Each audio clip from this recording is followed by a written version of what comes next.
Rajasthan GK के 1111 महत्वपूर्ण वर्णन बिंदुओं के बारे में बात कर रहे थे। जो जीके जो है वो आपके आगे में जो प्रतियोगी परीक्षाएं हैं, चाहे आपकी वीडियो हो गई, पटवारी हो गई, चतुर्थ श्रेणी कर्मचारी की हो गई, कुल मिला के जो भी प्रतियोगी परीक्षाएं हैं जिनमें राजस्थान जीके के प्रश्न पूछे जाते हैं, तो यहाँ से आपके 100% प्रश्न जो है वो छपने वाले हैं एग्जाम में हूबहू तरीके से। इसी के अंतर्गत हमने राजस्थान इतिहास के बारे में बात की थी, कला संस्कृति के बारे में बात की और भूगोल का जो चैप्टर है उसमें हम चल रहे थे। ठीक है, पीडीएफ आपको डाउनलोड करनी है दोस्तों, तो इसका जो लिंक है वो मैं डिस्क्रिप्शन में दिया गया है, वहाँ पर जाइएगा आप और इस लिंक पर क्लिक करेंगे।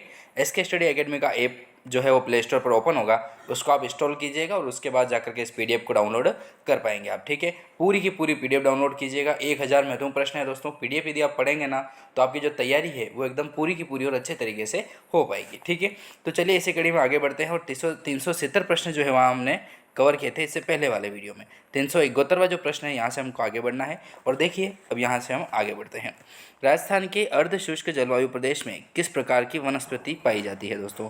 तो स्टेपी तुल्य जो वनस्पति है ना वो पाई जाती है कहाँ पर? राजस्थान के अर्ध शुष्क जलवायु प्रदेश में। ठीक है, इस तरीके से आप इसको भी याद रख पाएंगे।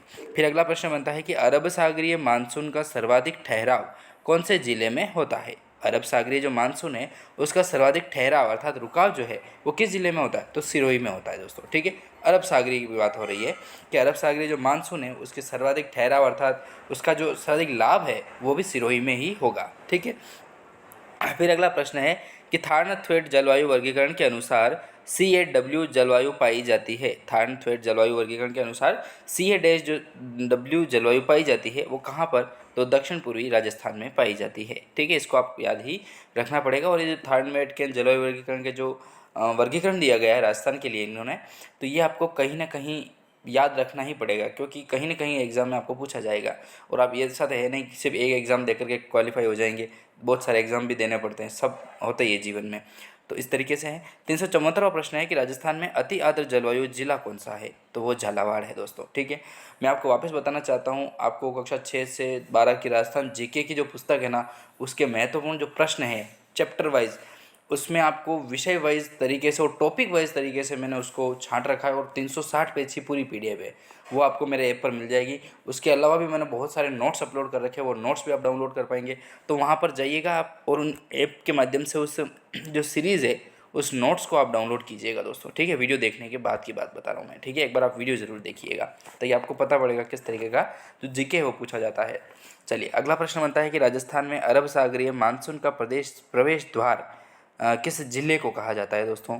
ठीक है, तो बांसवाड़ा इसका राइट आंसर होगा। ठीक है, अरब सागर का जो मानसून है उसका प्रवेश द्वार कौन सा है? बांसवाड़ा हो जाएगा। ठीक है, क्योंकि अरब सागर से तो मानसून आ रहा है ना, तो सर्वप्रथम बांसवाड़ा की साइड से घुसेगा, तो बांसवाड़ा आपको याद रखना पड़ेगा। फिर अगला प्रश्न बनता है कि राजस्थान में सर्वाधिक आर्द्रता वाला महीना कौन सा है? राजस्थान में सर्वाधिक आर्द्रता वाला मॉइस्चर वाला महीना जो है वो कौन सा है? तो अगस्त हो जाएगा। ठीक है, शरीर अपना चिपचिपा हो जाता है, तो आर्द्रता तभी होगी ना, तभी तो शरीर चिपचिपा होगा और एकदम भाप टाइप उठेगी, अपने को गर्मी बहुत लगती है, तो अगस्त महीना होता है वो। ठीक है, जिस दिन मेरा जन्मदिन आता है उसी महीने में। प्रश्न बनता है कि राजस्थान में न्यूनतम आर्द्रता वाला जिला कौन सा है? न्यूनतम आर्द्रता वाला स्थान, हाँ स्थान, जिला नहीं स्थान, तो फलोदी हो जाएगा। और फलोदी कहाँ पर है? अपने जोधपुर में।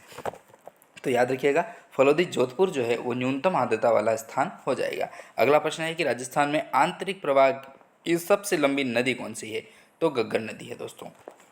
घग्गर नदी जो है वो आंतरिक प्रवाह की सबसे लंबी नदी, आंतरिक प्रवाह अर्थात जमीन के अंदर चलने वाली जो सबसे लंबी नदी होगी वो घग्गर होगी और घग्गर का नाम ही सरस्वती है दोस्तों। ठीक है, अगला प्रश्न है, यह विलुप्त होने की कगार पे है। राजस्थान में कौन सी नदी बूझ झील का निर्माण करती है? राजस्थान की ऐसे कौन सी नदी जो है वो बूझ झील का निर्माण करती है? तो काकने नदी हो जाएगी इसका राइट आंसर। क्या होगा? काकने नदी जो है वो बूझ झील का निर्माण करती है। अगला प्रश्न बनता है कि मारवाड़ का अमृत सरोवर कहा जाता है? मारवाड़ का अमृत सरोवर जो है वो किसे कहा जाता है? तो जवाई बांध को कहा जाता है दोस्तों। ठीक है, चलिए इसी कड़ी में अगला प्रश्न देखिए, बेड़च व कोठाई नदी किस सहायक नदी है? किसकी सहायक नदी है? तो बनास की जो सहायक नदी हो जाएगी वो हो जाएगी अपने बेड़च और कोठाई नदी। ठीक है, आपको याद रखना ही है ये।